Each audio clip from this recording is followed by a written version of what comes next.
Nous ouvrons ce journal en Afrique du Sud. La commission électorale indépendante du pays s'est réunie pour discuter des moyens d'éviter toute perturbation lors de l'enregistrement final des électeurs prévu ce week-end. Le pays se prépare à organiser des élections locales le 3 août et c'est ce week-end qu'est la dernière opportunité pour les électeurs en âge de voter de s'enregistrer sur les listes. Les élections locales de cette année en Afrique du Sud devraient s'avérer les plus disputées de l'histoire du pays depuis que le principal parti d'opposition, l'Alliance démocratique, a vu son score atteindre les 22,2%. Un autre parti peut venir jouer les troubles faits, le Parti des combattants pour la liberté économique, qui a capté 6,35% des votes.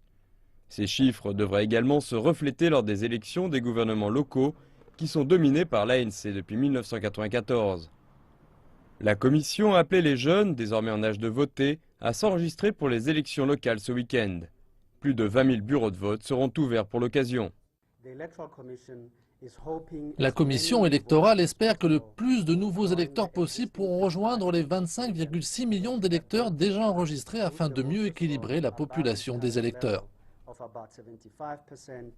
Les chiffres montrent qu'environ 80% des 8 millions de personnes en âge de voter qui ne sont pas inscrites sur les listes électorales ont moins de 30 ans. Mais la principale inquiétude de la commission électorale pour ce scrutin est le risque de troubles. Des manifestations violentes ont en effet éclaté dans diverses régions d'Afrique du Sud lors des inscriptions sur les listes électorales en mars, conduisant à la fermeture de quelques bureaux de vote afin de protéger les membres de la commission. Nous parlons énormément aux personnes concernées dans le travail que nous faisons, tels que les électeurs, les chefs de communauté, les dirigeants politiques ou les groupes représentant la société civile.